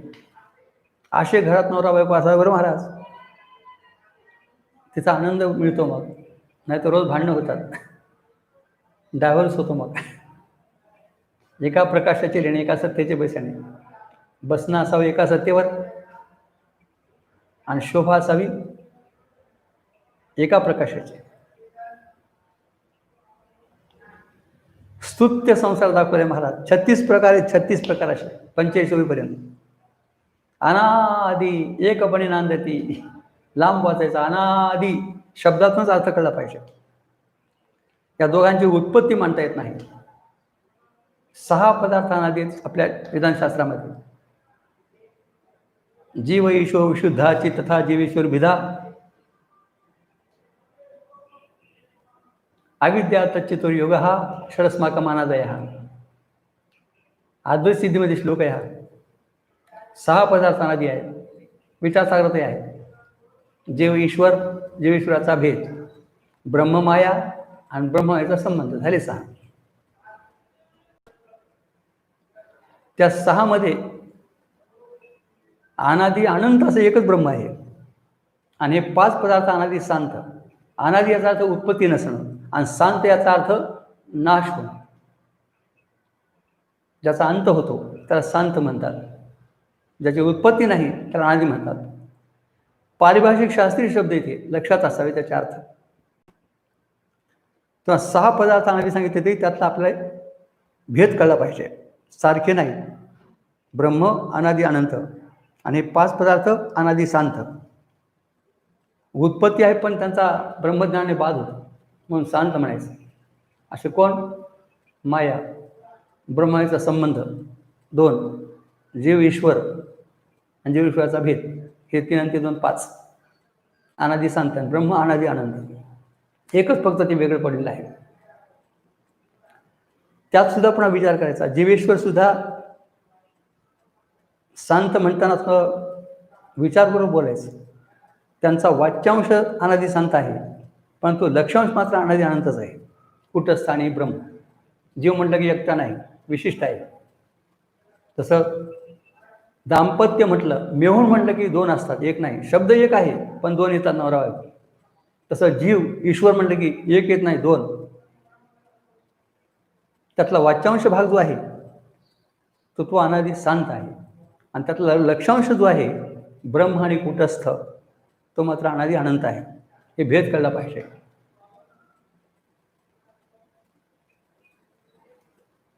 जग कसं आहे?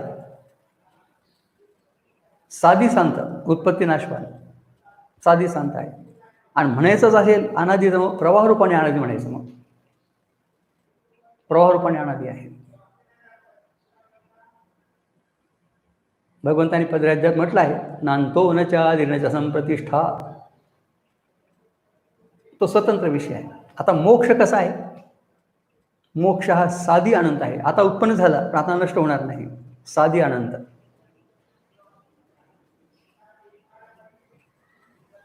इथे अनादी शब्दाला म्हणून एवढं व्याख्यान केलं.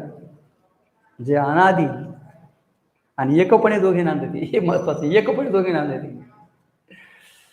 हे नांदतात, पण यांच्या मनात कधी भेद नाही. व्यवहारात भेद नाही, मनात भेद नाही, त्यांच्या स्वरूपात भेद नाही. तर प्रियची प्राणेश्वरी, काय भेद? दोघादोपण नाही पुरे, भेद कुठे? एकपणे नांदती. त्याच्यात भूषणे महाराज आहे. किती जरी कुटुंब मोठं असलं तरी एकपणाने नांदणं याचं सुद्धा व्यवहारामध्ये भूषण मानलं जातं. एकपणे नांदती, हे शिकलं पाहिजे आपण महाराज. कसं व्यवहारात वागावं हे सुद्धा अमृतानुभवाचं पहिलं प्रकरण शिकवतं महाराज आपल्याला.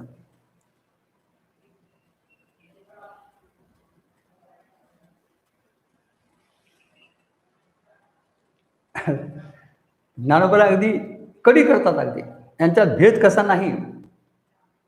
दोन झाले प्रिय प्राणेश्वरी तरी दोन सिद्ध होत नाही, आणि तिसरं जग निर्माण झालं दोघांपासून तरी पण तिसरं जग सिद्ध होत नाही. हे आत्तापर्यंत आपल्याला स्पष्टीकरण करून सांगितलं आहे. पण त्याची एक आणखी वेगळी आगळी कडी करून सांगितली वरती अगदी. भेदू लाजोने आवडी एक रसी देत बुडी. यांचं ऐके एवढे म्हणाले की स्वतः प्रत्यक्ष भेदच भेद पाडण्याकरता गेला यांच्यात, तर भेदानेच त्या यांच्या ऐक्यामध्ये बुडी मारली. भेद तर झालाच नाही, पण त्या भेदाने यांच्या ऐक्यामध्ये बुडी मारली. काय सांगण्याची शैली महाराज माऊलीची, अरे बाप रे बाप. जो भोगणी हात हावकाळी वैताचा जेथ.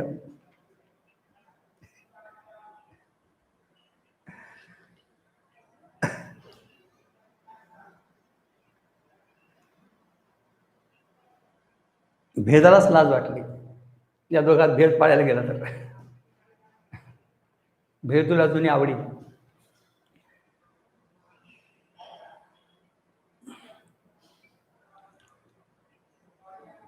भेद सिद्ध होत नाही महाराज.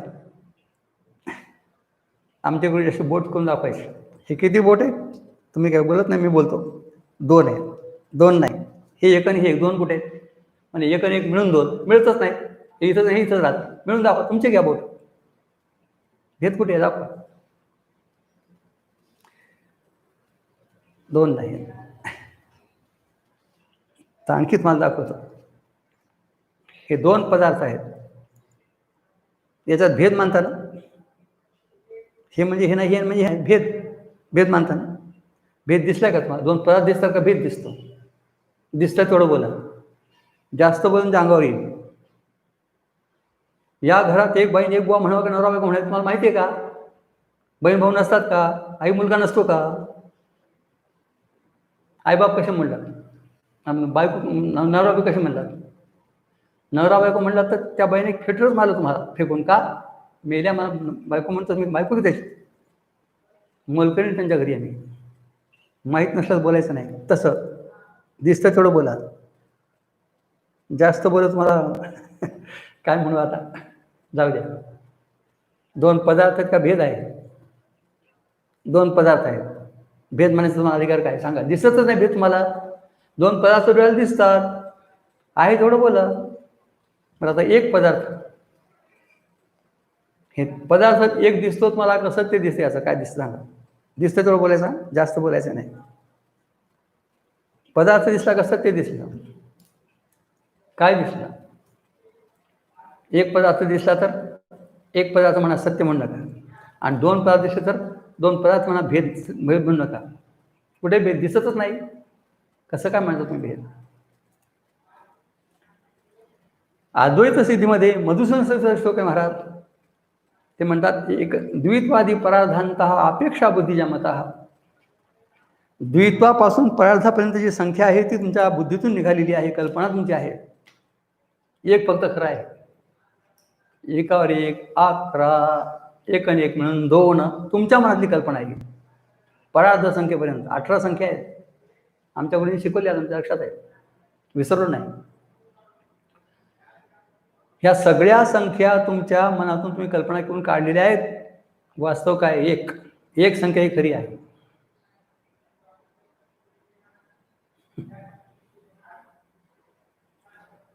पटते का बघा? भेद स्वतः मुळामध्ये यांच्या भेद करण्याकरता गेला, तो लाजला आणि यांच्यामध्ये बुडी मारली. म्हणजे भेद समाप्त झाला, बुडी मारली याचा अर्थ. जो भोगण्यात हाव काली ब्रह्मद्वैताचा जेथ.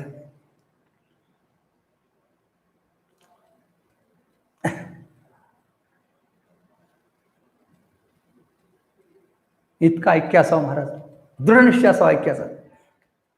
एकच आहे. मनातल्या बुद्धीच्या कल्पना काढून टाकाया द्वैताच्या. द्वैत सिद्धच होत नाही. काय म्हणून मानायचं? कोर्टामध्ये एखादा मनुष्य म्हणला मला असं वाटतं, तुला काय वाटतं सांगू नको, कायदा का सांगतो बोल, आणि साक्षी पुरावे आण. तिथं नुसतं बोलून भागत नाही, सिद्ध करून दाखव. तसं इथे नुसतं बोलून भागत नाही. भेद आहे म्हणताना, द्वैत आहे म्हणताना सिद्ध करून दाखवा.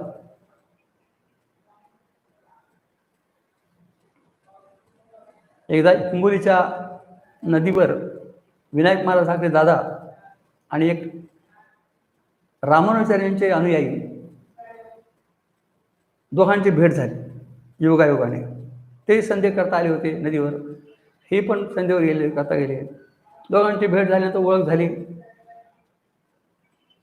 आम्ही रामानुजाचार्यांचे शिष्य आहोत म्हणे, अनुयायी आहोत, आम्ही द्वैत मानतो म्हणाले. दादा म्हणले ठीक आहे, त्यांचे अनुयायी असल्यानं तुम्हाला मानावंच लागणार द्वैत. दादा म्हणले आम्ही एक मला श्रुतीचा अर्थ विचारतो, सांगा म्हणले. तुम्ही शास्त्रीय आहात, विद्वान आहात, पंडित आहात.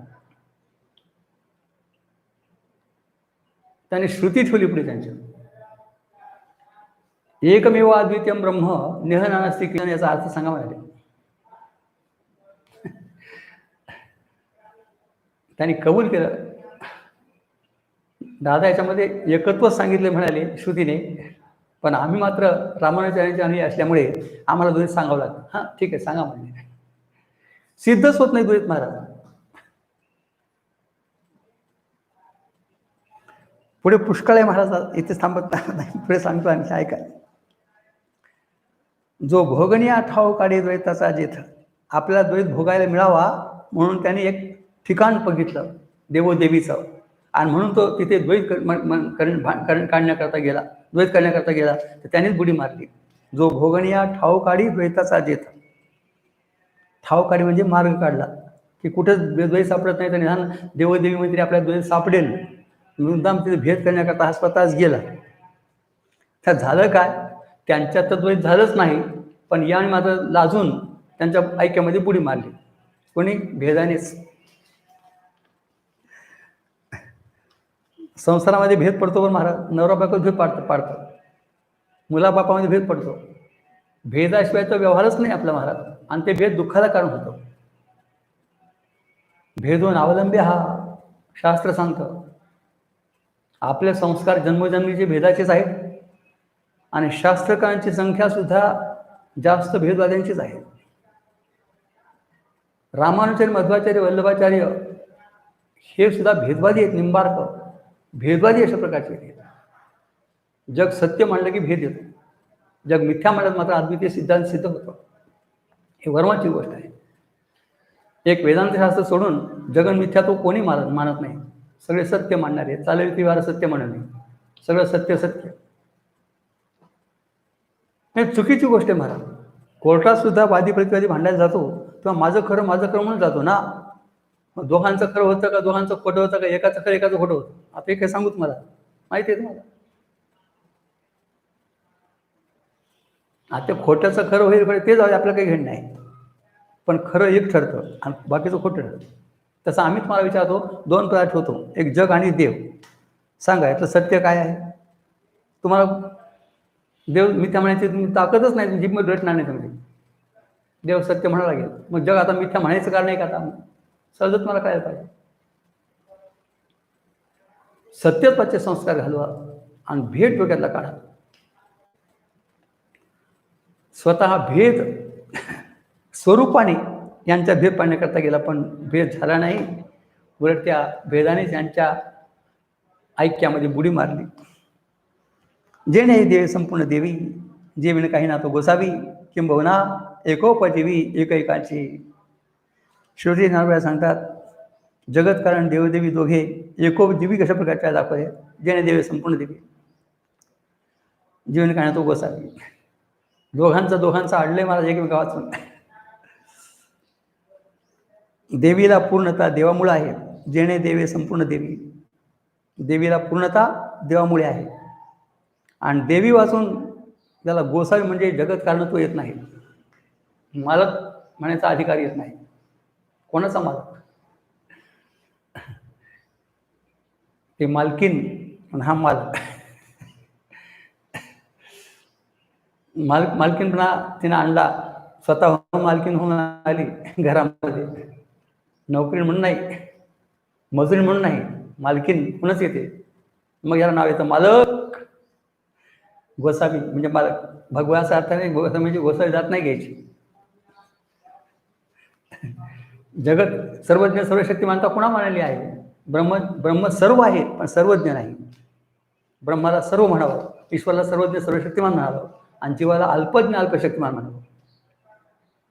जिथले ते शब्द वापरायचे. ब्रह्म सर्व आहे सर्वज्ञ नाही. ते सर्वज्ञ हा शब्द त्या देवीमुळे आला आहे.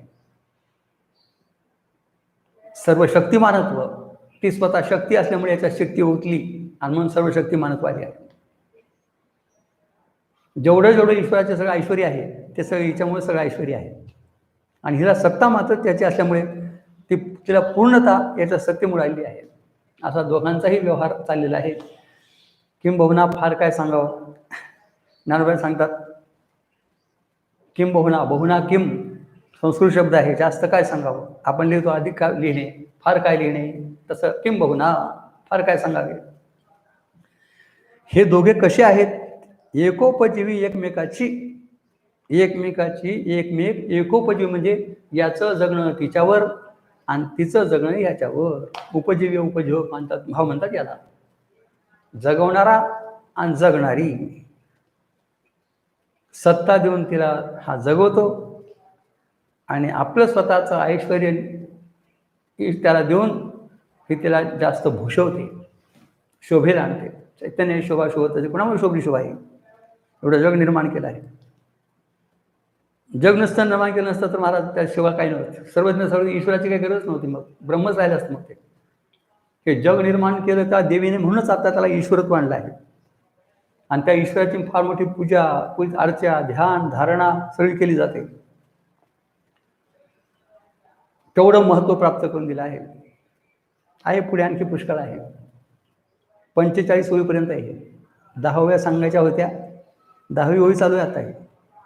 रोज 10व्या सांगितलं मी गणित लावून ठेवलेलं आहे. 3 महिन्यामध्ये बरोबर संपणारी अमृतानं. आणि दररोज 8 ते 9:30 हा वेळेमध्ये होणार आपल्याला. जेणे देवी संपूर्ण देवी. गुरुजी सांगायचे, सोप्या भाषेत गुरुजी सांगायचे होते. हो, तुम्हाला पण सोपी भाषा कळते ना म्हणून सांगतोय ना. कपाळ बाईचं आहे पण तिच्यावर कुंकू नवऱ्याचं आहे. भावाचं नाही, बापाचं नाही, तिचं स्वतःचंही नाही. कुंकू कोणाचं आहे? नवऱ्याचं. कपाळ कोणाचं आहे? नवऱ्याचं नाही, बायकोचं. आमच्या गुरुजीने लग्न केलं नाही, त्यांना बायको नाही, ते ब्रह्मचारी होते. पण नवरा बायको ज्या झाली त्यांना जे कळत नव्हतं ते गुरुजी सांगत होते. म्हणून आम्ही ज्ञानोबांचा अवतार मानतो. ते अवतारी होते. ते सर्वज्ञता होती त्यांच्या ठिकाणी. महाराज गुरुजी खरेच गुरुजी व्हायला महाराज. त्यांना कोणी शाळेत शिकवायला गेले नाही, मला शिकवेल नाही काय नाही, पण ते गुरुजीच होते. माझं भाग्य असं की त्यांच्या मांडीवर खेळलो महाराज. ही मला माळ जी घातली आहे ना, ती 4थ्या वर्षी घातली. मला कळत नाही तीच माळ आहे. मणी फुटल्याने दोरा फुटला नाही. कशी घातली काय माहिती.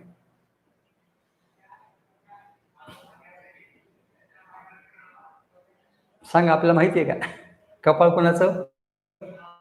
बाईचं. त्यावर कुंकू कोणाचं? नवऱ्याचं.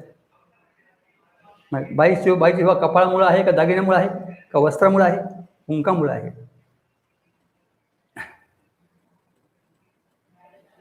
आणि कपाळ नसेल तर कुंकू लावायचा प्रश्नच आहे. कपाळ पण पाहिजे ना, आणि त्यावर कुंकू पाहिजे ना. दागिने असो का नसो, असेल तर घाला, नसेल जाऊ द्या. मंगळसूत्र कुंकू पाहिजे. आहे वाचले नाही, पाहिजेच आहे. जेणे देवी संपूर्ण देवी. आता याच्यात थोडं चिंतन आहे, 2 मिनिटं सांगतो, वेळ आहे म्हणून. देवीचा फक्त पक्ष निकृष्ट आहे आणि देवाचा पक्ष उत्कृष्ट आहे. त्याचं व्यवहाराविना अडलं आहे आणि हिचं सत्तेविना अडलं आहे. नवरा राहू शकतो लग्न न करता सुद्धा, पण बाईला मात्र राहताच येणार नाही. तिला कोणाचा तरी आधार घेऊन राहावं लागतं. लहानपणामध्ये बाळपणी जेव्हा ती आईबापाच्या घरी असते तेव्हा आईबापाचा आधार घेऊन राहते. लग्न केलं तेव्हा नवऱ्याचा आधार घेऊन राहते. आणि दुर्दैवाने नवरा मिळाला तर मुलाचा आश्रय घेऊन लागतो, स्वतंत्र राहता येत नाही. नवरा मात्र ब्रह्मचारी असताना एकटा राहू शकतो, लग्न झालं तरी एकटा राहू शकतो, बायको मेली तरी एकटा राहू शकतो, अडचण काही नाही. पक्ष नवऱ्याचा श्रेष्ठ आणि बायकोचा मात्र कनिष्ठ आहे बरं का. पण याच्यात तुम्ही काही वाईट मानून घेऊ नका.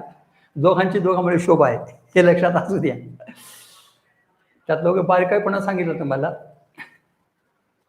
आणि गुरुजीने सांगितलं म्हणून सांगतोय, मला काय कळत.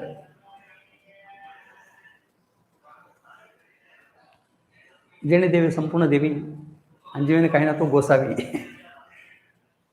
ब्रह्माला ब्रह्म नाव सुद्धा त्या देवीमुळेच आहे. नाही तर ब्रह्म नाव कोणी द्यायचे, शब्द कोण तयार केला? आकाशाचा शब्द कोण आहे? आणि आकाशात जर नाही त्या देवीने उत्पन्न केलं, मग शब्द कुठला आला त्याला ब्रह्म म्हणायला, आत्मा म्हणायला? विचार करा आपण. याला गोसावीपणा आणला म्हणजे जगत कारणत्व निर्माण केलं ते तिनं निर्माण केलं आहे,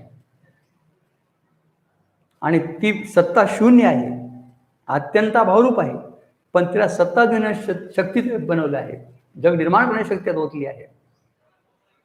जेणे देवी संपूर्ण देवी, जीवन काही ना तो गोसावी. किंबहुना फार काय सांगावं, सत्ता नवऱ्याची आहे आणि शोभा बायकोची आहे. हे व्यवहार सुद्धा आज आपल्या पाहण्यात येतं. एकोपजीवी एकेकाची. नवरा बायको असावे तर असे असावेत, एकोपजीवी, एकेकांची एकोपजीवी. कधी वेगळेपणा वाटायचाच नाही. नवऱ्याला बायकोचा नाही, बायको नवऱ्याच वाटायचं.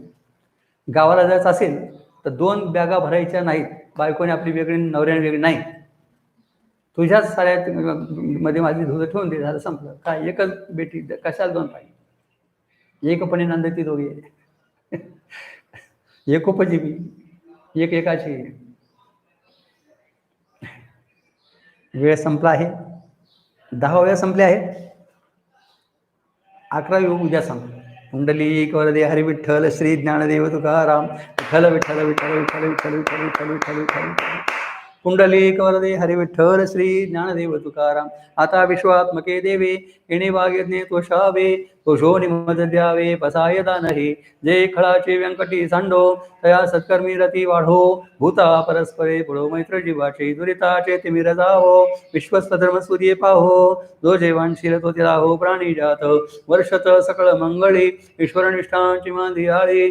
अनवरत भूमंडळी भेटो तया भूता, चला कल्पतरूचे आरव. चेतना चिंतामणीचे गाव, बोलती जर्णव पियुषाचे. चंद्रमे जलांशण, मार्तंड जे तापहीन. हे सर्वाई सदा सज्जन सोयरे होतो, मौना सर्व सुखे. पूर्ण होणे तिन्ही लोके, भजिजवादी पुरुषी अखंडित. आणि ग्रंथोपजीवीये विशेषे लोकीये. द्रष्टा दृष्ट विजयी व्हावे, जियत म्हणे श्री विश्वेश्वराव. हा होईल दान पसावो, येणेवरे ज्ञानदेव सुखिया झाला. येणेवरे ज्ञानदेव सुखिया झाला. येणेवरे ज्ञानदेव सुखिया झाला. तथास्तु तथास्तु तथास्तु. पुंडलिक वरदे हरी विठ्ठल श्री ज्ञानदेव तुकाराम.